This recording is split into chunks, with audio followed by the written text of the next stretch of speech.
سلام، إن شاء الله تكونوا بخير وعلى خير. حكاية اليوم الحاج علي. بسم الله بديت وعلى النبي صليت، وبحكاية من حكايات زمان جيت. كان يا ما كان يا سادة يا كرام، كان في قرية بعيدة، كان فيها راجل عايش مع مرته وولاده، واسمه الحاج علي. حاله من حال الناس، وعنده معارف وأصحاب، وسمعته طيبة كالمسك في قريته، وناس كامل تشهد له بأمانته وخوفه من ربي العالمين. وفي يوم من الأيام كان عنده جار من جيرانه، جاته سفرة لبلاد بعيدة ويغيب شهور على حوشه ورزقه. كان خايف على رزقه لمن يخليه، وخايف يرفدوا معاه يتلاقوا قطاع الطرق ويدولو كلش ويخلوه. قعد يخمم، لمن نخلي الرزق، لمن وتذكر جاره الحاج عليه اللي الناس كلها تتكلم على آمانته وخوفه على حاجة الناس أكتر من حاجته. راح ليه وقال له: يا الحاج، يا الحاج علي، أنا خارج في سفرة، والمشية مشية ربي، ما نعرف وقتاش نرجع، وعندي آمانة وما لقيتش خير منك نخليها عنده حتى نرجع إذا ربي راد. قال له: بإذن الله، راك في مكان الصحيح، جيبها وكونك هاني، الوقت اللي ترجع بسلامة إن شاء الله تلقاها في الحفظ والصون. تاني يوم جاب له الصندوق الأمانة وقال له واش فيه وآمنوا عليه، والحاج علي شدها عليه وقال له: ما تخافش على رزقك. ومشاو مع بعض للجنان اللي حدا الحوش، وحفروا له حفرة ودفنوا فيها الصندوق وودع جاره. دخل الحوشو وقال لمرته: جارنا مسافر وخلى عندنا آمانة، ورى لها مكانها وقال لها الآمانة صندوق وفي أفعى سامة، كان جي سمها على الوطا حرقها، وكان جا على بنادم ما تطلعش عليه شمس غدوة.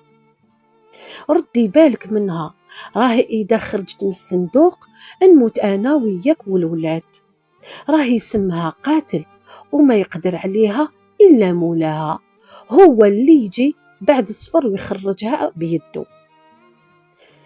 يا مرا، من حبك لا انتي ولا الأولاد تقربوا منها، وكما قالوا ناس زمان: اللي خاف سلم. تبقى عندها حتى يرجع مولاها من السفر ونرجعها له ونتفكوا منها. المرأة خافت ورعشت من الفعة، وقعدت حتى في منام الليل تتخايل فيها، وما خلات ولا واحد من ولادها يقرب لهذيك الجهة من الجنان، التعس فيهم عس. ومرت الأيام وشهور، وهذاك مولا الأمانة ما بان عليه حتى خبر ولا مرسال، ولا رجع ولا عرفه ميت ولا حي. من بعد جات الموت على غفلة وتوفى الحاج عليه، وقعدت هذيك الأمانة مدفونة في بلاصتها، ومرته هذيك كل لفعة قعدت شاغلة بالها وفكرها، وديما بين عيونها لا ترقد ليل ولا نهار، وبقات تتخايل فيها وخايفة على روحها وعلى أولادها، تخرج لهم من تحت التراب، وديما عيونها على الدراري اللي يلعبوا ولا يقرب لهذيك الجهة تقول له لا لا. ولما طول الوقت زاد خوفها وتقول: يا ربي، وش هاد المصيبة؟ مول الحوش اللي عنده الأمانة توفى وخلاها وارتاح، ومول الأمانة العالم به ربي وين يراضيه، وخلاني أنا في الهم والرعب والخوف.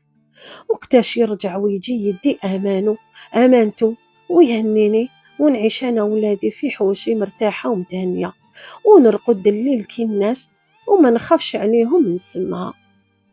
قعدت أيام على هاد الحال تخمم وخايفة، وفي يوم من الأيام تسمع في الطبطيب على الباب الحوش. فتحت لقات جارهم صاحب الصندوق، قالها: أنا جاركم، خليت قبل مدة عند الحاج علي الله يرحمه صندوق أمانة، وسافرت ودرك هاني جيت حب ندي أمانتي. المرأة فرحت قريب طارت، وقالت له: تفضل يا سيدي، ادخل وهز أمانتك اللي وصاني عليها المرحوم، ما نقرب ولا نجي جهتها حتى يرجع مولاها ويديها بيديه.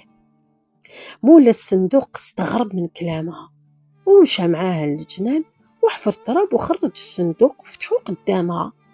المرأة خافت ووخرت، خافت من الفعة تخرج لها اللي قال لها عليها المرحوم، لكن تفاجأت وفتحت فمها. الصندوق ما كانش فيه أفعى كما قال لها راجلها، الصندوق كان معمر ذهب ودراهم. قالت المولى الأمانة: وين اللفعة وسمها القاتل؟ الراجل استغرب وقال لها: لفعة؟ وش راكي تحكي يا مرا؟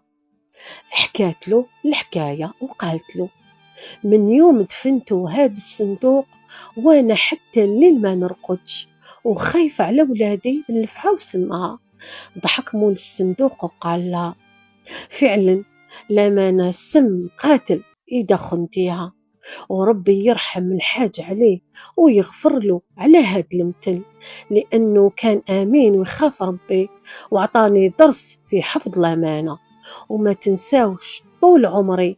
وعطاها وما ننساهش طول عمري، وعطاها شوية من الذهب والفلوس وقال لها: هذه صداقة لولاد المرحوم اليتامى، وأي حاجة تحتاجوها راني حاضر. الله يرحم حاج علي ويرحم جميع الأموات إن شاء الله. وخلاص حكايتنا اليوم، وإن شاء الله تكون عجبتكم واستفدتوا وديتوا الدرس. وإلى اللقاء مع حكاية جديدة مع حكايات أم داليا. سلام.